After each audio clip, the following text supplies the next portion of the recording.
रूस ने आज दिन में कीव क्षेत्र पर बैलिस्टिक मिसाइलों से हमला किया। इससे पहले यूक्रेनी ड्रोन और मिसाइलों ने रात भर रूसी कारखानों और वाइलबेरीज के गोदामों पर हमले किए थे।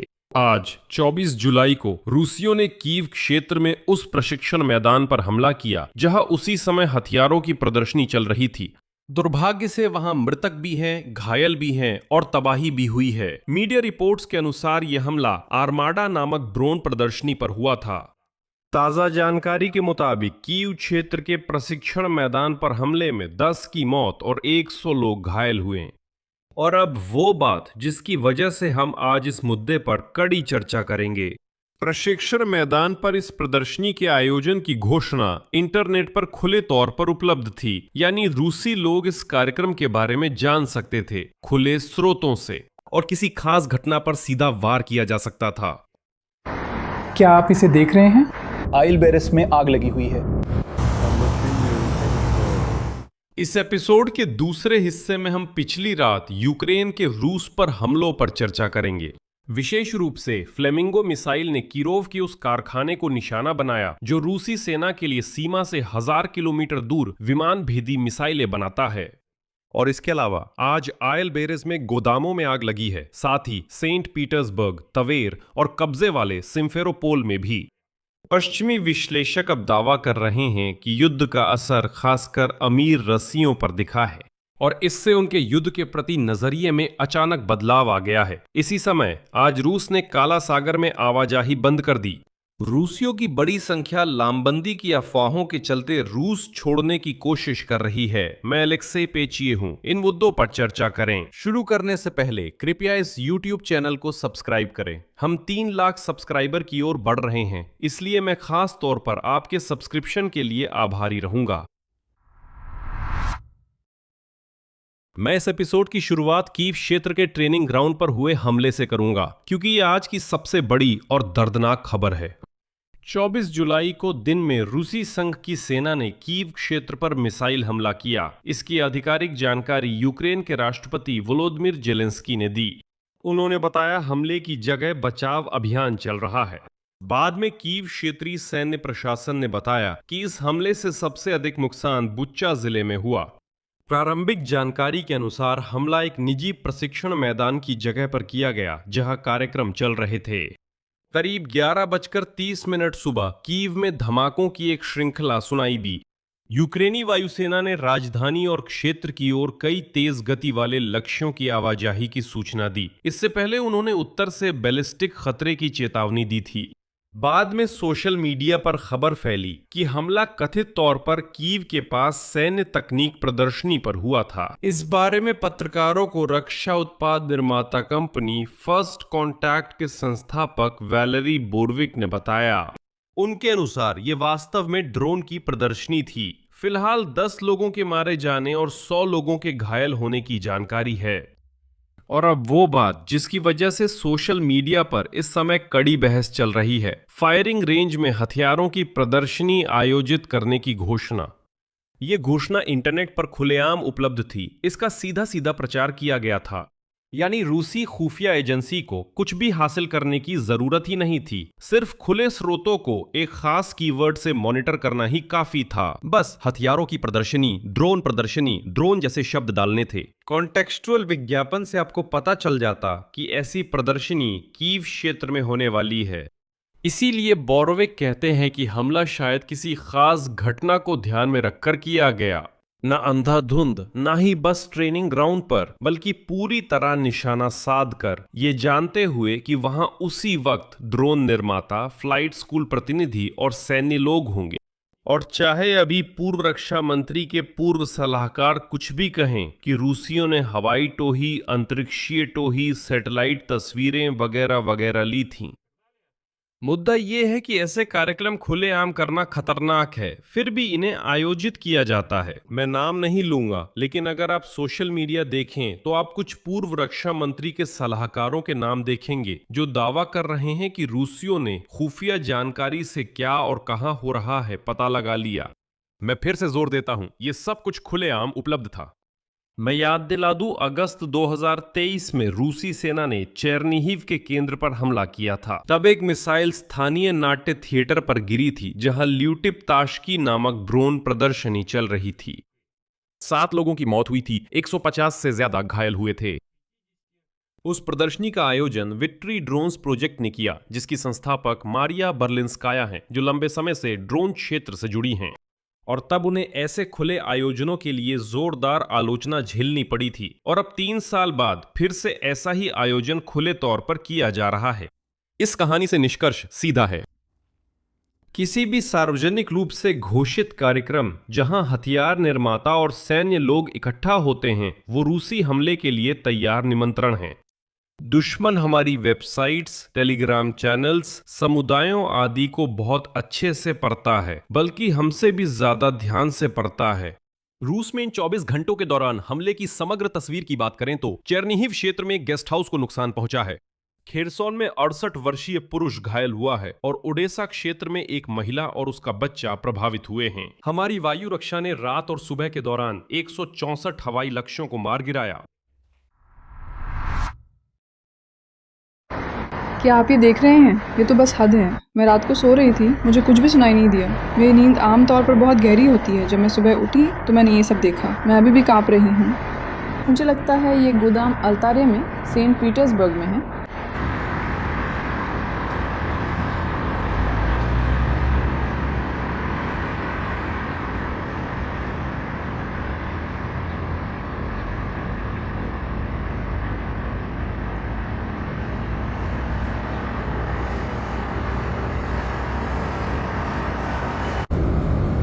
तो वाइल्ड बेरीज जल रहा है। मैं टोल रोड पर निकल गया हूं। सबसे बड़ा गोदाम जो पीटर्सबर्ग में है, वही बहुत तेजी से जल रहा है। वायु रक्षा ने गिराया। वायु रक्षा ने काम किया, सब कुछ, मतलब कुल 7 सब गोदामों के ऊपर से गुजरे और सीधा वाइल्ड बेरीज पे हमला किया। जारी रहेगा। यह सफेद है। दरिद्र बहुत।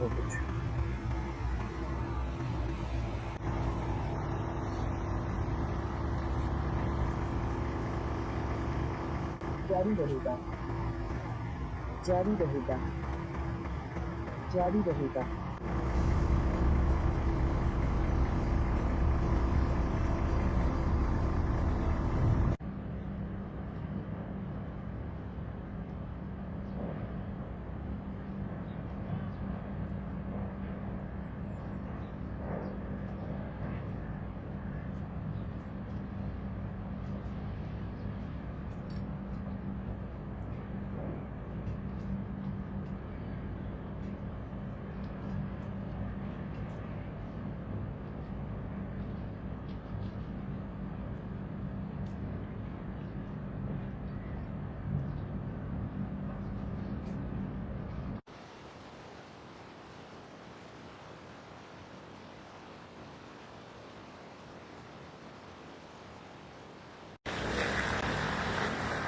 जारी रहो, जारी।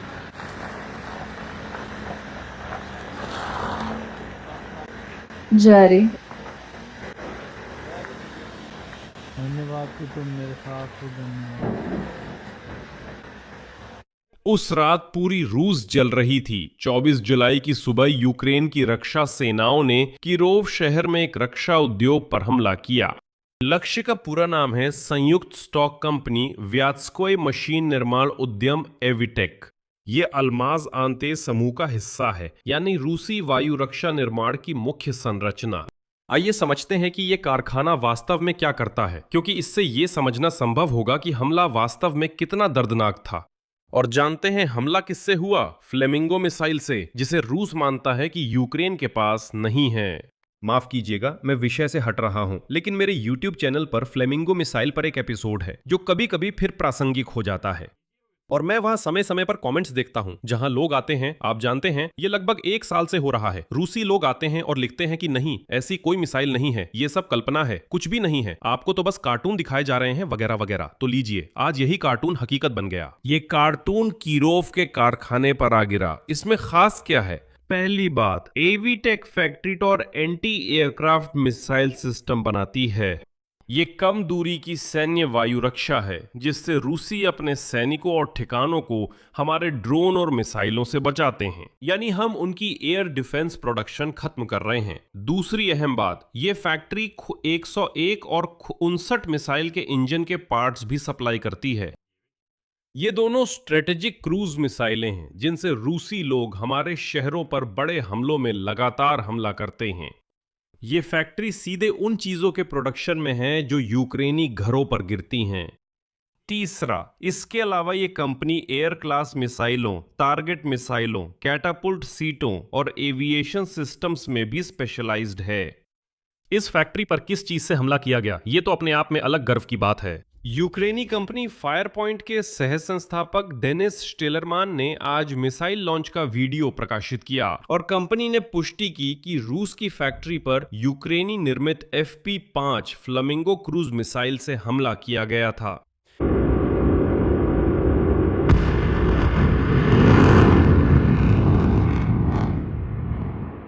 यूक्रेन की सीमा से सीधी रेखा में दूरी 1000 किलोमीटर से अधिक है, यानी हमारी अपनी मिसाइल, हमारा निर्माण 1000 किलोमीटर अंदर तक। मेरे हिसाब से यह काफी शानदार परिणाम है। रूसी पक्ष के अनुसार परिणाम इस प्रकार हैं। किरोव के गवर्नर अलेक्जेंडर सोकोलोव ने पहले हमले की घटना की पुष्टि की, जैसा कि उन्होंने कहा कि किरोव के एक उद्यम पर हमला हुआ है और घायलों की मौजूदगी है, लेकिन शुरू में उन्होंने कोई विवरण नहीं दिया। बाद में आंकड़े बढ़ गए। पता चला कि 6 लोगों की मौके पर ही मौत हो गई और 26 अन्य घायल हो गए। उनके अनुसार आग पर काबू पा लिया गया है। हमले के बाद बाधित बिजली और पानी की आपूर्ति बहाल हो गई है। चश्मदीदों के अनुसार धमाके की लहर से 300 मीटर दूर इमारतों की खिड़कियों के शीशे टूट गए, जिससे इसकी ताकत का अंदाजा लगता है। और अब आगे एक ऐसी बात है जो बहुत कुछ बताती है कि उनके यहाँ उन जंगली रूसियों में संगठन कैसा है। मतलब लोग सोशल मीडिया पर बता रहे हैं कि हमले के बारे में कोई सूचना नहीं दी गई, हवाई हमले का सायरन नहीं बजा और लगता है कि कर्मचारियों की निकासी बिल्कुल भी नहीं कराई गई। यानी फैक्ट्री जैसे चल रही थी वैसे ही चलती रही जब तक कि उसमें मिसाइल नहीं आ गिरी। यानी फैक्ट्री, माफ कीजिए, अल्माज अंते, जो खुद वायु रक्षा बनाती है, वो बिना किसी चेतावनी, बिना हवाई हमले के सायरन के रह गई और कोई भी वायु रक्षा प्रणाली उसे बचा नहीं सकी। खैर, ये भी एक दिलचस्प विडंबना है। और ज़ेलेंस्की ने इस हमले पर इस तरह टिप्पणी की, उद्धरण, आज हमारी यूक्रेन की रक्षा सेनाओं ने रूस के कीरोव में सबसे महत्वपूर्ण सैन्य उद्यमों में से एक पर हमला किया। ये फैक्ट्री एविएशन और मिसाइल के पुर्जे सप्लाई करती है जिनका हमारे शहरों और समुदायों पर बड़े हमलों में इस्तेमाल होता है। इसके बाद उन्होंने इसे यूक्रेन पर रूसी हमलों का न्याय संगत जवाब बताया और जोड़ा कि लंबी दूरी वाले प्रतिबंध लगभग 1350 किलोमीटर दूर एक तेल संयंत्र को निशाना बनाया। यानी वहां सिर्फ किरोव में मिसाइल फैक्ट्री पर ही हमला नहीं हुआ।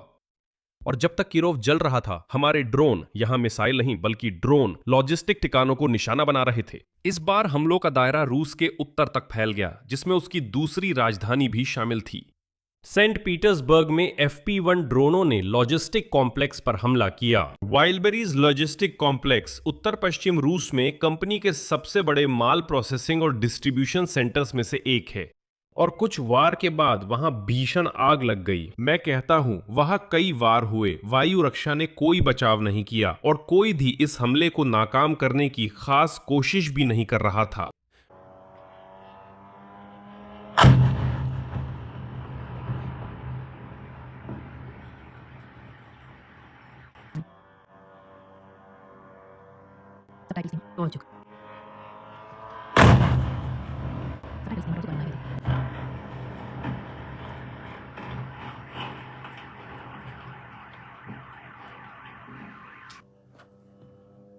वो उड़ रहा है।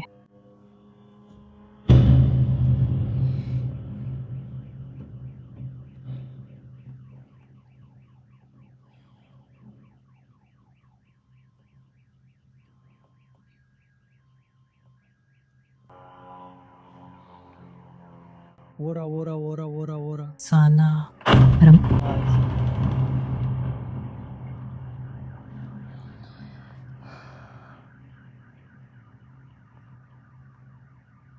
क्या आपने ध्यान दिया है कि अब ये कितना आम हो गया है कि यूक्रेनी ड्रोन और ड्रोन मिसाइलें पूरे रूस में बिना किसी रोक टोक के उड़ रही हैं? 1300 किलोमीटर, 500 किलोमीटर, फर्क ही नहीं पड़ता कितना, बिना किसी रोक टोक के उड़ते हैं, गोदामों पर हमला करते हैं, तेल रिफाइनरियों पर हमला करते हैं, जो भी सामने आता है उस पर हमला करते हैं। और रूस का जो बहुत प्रचारित वायु रक्षा है वो इस सब के सामने कुछ भी नहीं कर पा रहा है। मुझे याद है शुरू में वे कुछ ड्रोन गिरा भी लेते थे, लेकिन अब ये सब आम बात हो गई है। लेनिनग्राद क्षेत्र के गवर्नर अलेक्जेंडर द्रोजदेंको ने रात 3 बजे के बाद रिपोर्ट दी कि उन्होंने कथित तौर पर क्षेत्र के ऊपर 33 ड्रोन गिरा दिए। खैर वही क्लासिक बयानबाजी, जैसे कि सब कुछ गिरा दिया गया, जबकि सोशल मीडिया पर पूरे इलाके में बड़े हमलों की खबरें आ रही थीं। आगे बढ़ते हैं। ट्वेर क्षेत्र प्रमुख विताली कोरोलियोव ने बताया कि एलिवेटर गांव के लॉजिस्टिक्स सेंटर की प्रशासनिक इमारत में हमले के बाद आग लग गई। स्थानीय लोगों ने आग के फोटो वीडियो लिए। अधिकारियों ने घटना की गंभीरता नहीं बताई, पर गोदाम जल रहे हैं। और सबसे महत्वपूर्ण बात, यूक्रेन की सशस्त्र सेनाएं अभी यूक्रेनी क्रीमिया से उस कचरे को बाहर निकाल रही हैं जिसे वहां ये गंदे जंगली रूसवासी ले आए थे। सिम्फेरोपोल में भी रात को वाइल्डबेरीज के गोदाम में ड्रोन हमले के बाद आग लग गई। वाइल्डबेरीज के गोदामों का विनाश तेजी से जारी है। अब सबसे दिलचस्प बात यह है कि यह कैसे काम करता है। सैन्य नहीं बल्कि सामाजिक और मनोवैज्ञानिक दृष्टि से ये हमले वाइल्डबेरीज के गोदामों पर हो रहे हैं।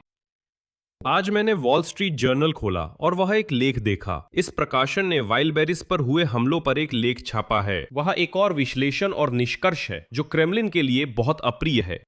इसका मतलब है प्रकाशन का मुख्य तर्क यही है।